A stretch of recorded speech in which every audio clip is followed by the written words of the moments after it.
नमस्कार, स्वागत है आपका। मैं हूं रिंकी वाजपेयी। आप देख रहे हैं PKA न्यूज। आइए बात करते हैं कुछ प्रमुख खबरों की। शाहजहांपुर जैतीपुर के लालपुर बड़ा गांव निवासी शिवम ने एससीपी को प्रार्थना पत्र देते हुए बताया है कि बहन जूली की शादी तिलहर के सिउरा के सौरभ से हुई थी। दहेज को लेकर बहनोई परेशान करता था। आपको बता दें 23 तारीख को बहन जूली बहनोई रघुवीर व उनके परिवार के साथ आ रही थी। रास्ते में 5 लोगों की बहरेमी से हत्या कर दी गई, बल्कि मौत नहीं हादसा बताया जाता। अब देखते हैं कि शासन प्रशासन क्या करता है। शाहजहांपुर एक्सीडेंट नहीं है, इसलिए क्योंकि कुछ सूत्रों के द्वारा हमें बाद में पता लगा है कि वहाँ पर एक व्यक्ति आ रहा था। उसने अपनी आंखों से देखा कि कुछ लोग काली गाड़ी से खड़े होकर के घटना को अंजाम दे रहे थे। उसने आवाज़ भी दी तो वो लोग उस पर दौड़ पड़े, वो भाग गया।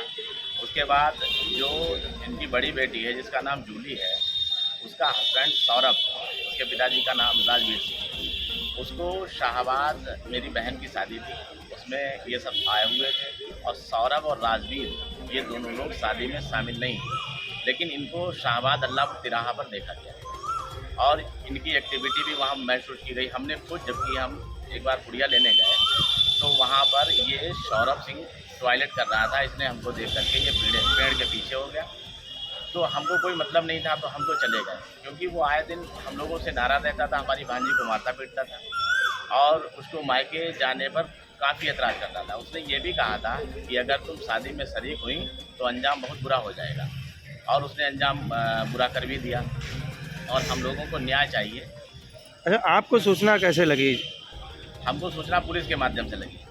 5:30 बजे समथिंग पुलिस का फ़ोन हमारे भांजे के पास गया और उसमें कहा गया कि आपके रिश्तेदारों का एक्सीडेंट हो गया है, आप जिला अस्पताल पहुँचे। जब हम लोग पहुँचे, हम और मेरी बड़ी बहन, एक मेरा भांजा राहुल सिंह, ये लोग जब स्पॉट पर पहुँचे तो पुलिस प्रशासन वहाँ खड़ा हुआ था और 2 लाशें पड़ी हुई, जिसमें लाश जूली की थी और रघुवीर सिंह की थी। शेष लाशें वहाँ पर नहीं थी।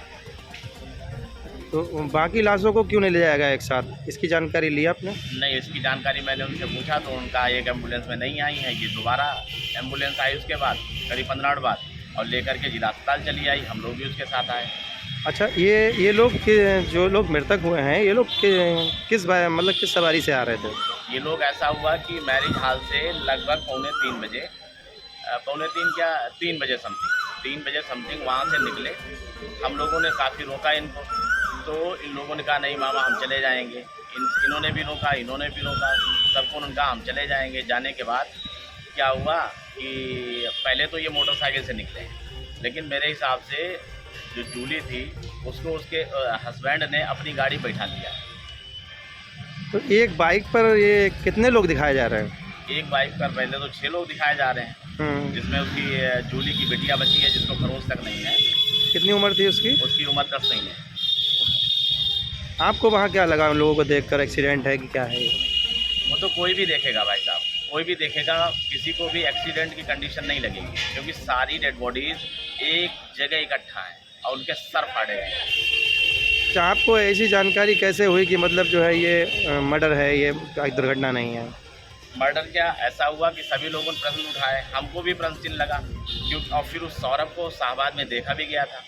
उसके बाद क्या हुआ कि एक हमारे गांव के पड़ोस के ही लोग जो बारात में शामिल थे अपनी बहन को छोड़ने आए थे। उसके बाद जब वापस जा रहे थे तो इस घटना को अंजाम दिया जा रहा था। तो ये बताइए, आपने अभी क्षेत्रीय थाने में कोई सूचना दी? जी, क्षेत्रीय थाने कोतवाली शेरामऊ में हमने सूचना दी थी। पहले तो उन्होंने सूचना क्या है कि पहले तो हमसे ये बोला कि जिस पर भी डाउट है उसका नाम दीजिए।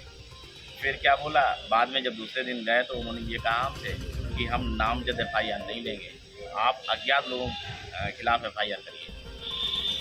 अच्छा, आज आप पुलिस अधीक्षक कार्यालय आए हैं, यहाँ पर आपने ज्ञापन दिया, आपको क्या आश्वासन दिया गया? मेरी बड़ी बहन और मेरा भांजा अंदर गया था, क्या बताया गया बताओ? अंदर गए तो ये बताया, पहले जो पास वाले भाई साहब बैठे थे पुलिस वाले, उन्होंने कहा अरे ये हैं, इनको भगाओ, ये कैसे आ गए यहाँ पे। तभी मैंने कहा कि सर मेरी बात सुन लो। तो वहाँ वो सर बैठे थे, उन्होंने कहा मैं आपकी बात सुनता हूँ। तो मुझे बुलाया और बैठाला गया, तो मैंने उन्हें सारी बात बताई कि उनमें मेरी भांजी को बहुत मारते थे, दीदी को मेरी बहुत मारते थे और दहेज के लिए वो मोटरसाइकिल मांगते थे, लेकिन मैंने मोटरसाइकिल उनको नहीं दे पाई क्योंकि मेरे पास इतना नहीं था, बल्कि मैंने ठोक दिया। फिर उसके बाद क्या हुआ, फिर वो सब हर जगह मना भी करने लगे, बल्कि मेरे यहाँ भी मना करने लगे कि वहाँ नहीं जाओगे। तो मेरी मौसी की शादी थी साहबाद, तो मुझे दीदी ने कॉल किया, कहा कि मतलब विपिन से कहा कि मुझे बुला लो। तो मैंने भाई उनकी लास्ट शादी थी तो मैंने उनको बुला लिया। बुलाने के बाद फिर ये 17 को आए, 18 को चले गए। उसके बाद वहाँ 2-3 दिन रहे। 2-3 दिन रहने के बाद फिर वहाँ पे फिर हम आए वहाँ पे 21 तारीख को, तो हम 21 तारीख को वहाँ पहुँचे। तो वहाँ पे सब सही था, वैसे सब सही था वहाँ, लेकिन बार बार कॉल आ रहा था। रघुवीर जीजा जो हमारे हैं, जो मर चुके हैं, उनके पास उनका बार बार कॉल आ रहा था। उन्होंने एक बार मुझे भी बताया कि सौरभ का कॉल आया है मेरे पास। तो मैंने ध्यान नहीं दिया, मैंने कहा कि वो यहाँ है नहीं तो कॉल।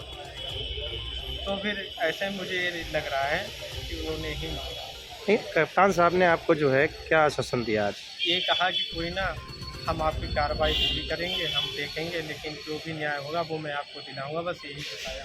अच्छा, अगर यहाँ पर आपके जो है आपने जो ज्ञापन दिया है इस पर अगर कोई कार्रवाई नहीं होती है तो आगे आप क्या करेंगे? श्रीमान जी, मैं आगे बढ़ूँगा, लखनऊ जाऊँगा और मैं जो है योगी बाबा के पास भी जाऊँगा। मुझे उनसे उम्मीद है और मुझे ये भी उम्मीद है कि मुझे न्याय मिलेगा। और एक बात मैं कहना चाह रहा हूँ कि जब पुलिस के सामने हम लोग गए, 2 डेड बॉडीज़ पड़ी थी, तो मेरी बहन ने वो थैला चेक किया। तो थैला पुलिस ने कहा कि इसमें चेक करो। तो जो लहंगा निकला उसके साथ आर्टिफिशियल ज्वेलरी निकली, जो कि वीडियो पुलिस वालों ने बनाया। उसके बाद उसमें कोई भी ज्वेलरी नहीं थी और चैन खोल के देखा, हाँ, तो आर्टिफिशियल ज्वेलरी मिली है और वो पुलिस वालों ने उसका वीडियो बनाया था। शेष ज्योति के उंगली में अंगूठी थी, पैरों में पायल थी, नाक में कील थी, जो कि मर्चरी में भी थी, वहाँ भी वीडियो बनाया गया। पायल निकाल के इनको दे दी गई, हमने निकाली, इन्होंने निकाली। अपने आप। और मृतका जो थी वो आपकी कौन थी? मृतका हमारी दोनों सगी भांजियाँ थी। अच्छा। और जो ज्योति और रघुवीर, ज्योति मेरी भांजी थी, उसका हस्बैंड रघुवीर था, वो भी मृतक है। उसके 2 बेटे कृष्णा और अभी, वो मेरे नाती हुए। माता जी, जो मृतका थी वो आपकी कौन थी? हमारी 2 बेटियाँ थी, एक दामाद था, 2 हमारे नाती थे। क्या नाम है आपके दामाद का? रघुवीर सिंह। आपके दामाद का जिसने बेटी जूली थी, उसके पति का क्या नाम? सौरभ सिंह। अच्छा, आपको क्या मतलब लग रहा है कि आपकी बेटी की हत्या की गई या दुर्घटना हुई है? शादी करी, दहेज हमारे हम मतलब ना दे पाओ, बहुत कुछ दो हमने अपनी के मुताबिक, तब भी हमारी बेटी के साल खाड़ बाद परेशान करने लगे। तब वे यहाँ आवना इनकार करते ना तुम हम मई के जाइए, ना तुम कहूँ जाइए, मगर बच्चे आए अपनी माँ के पास तो जरूर है यही है। तो आई जाती थी शादी में, बहन की शादी थी, तब हमने बुलाई लो। 17 तारीख 18 को हमारे साथ चली गई, हम अपने ननिहाल। 22 तारीख की शादी थी मैरिज हाल में।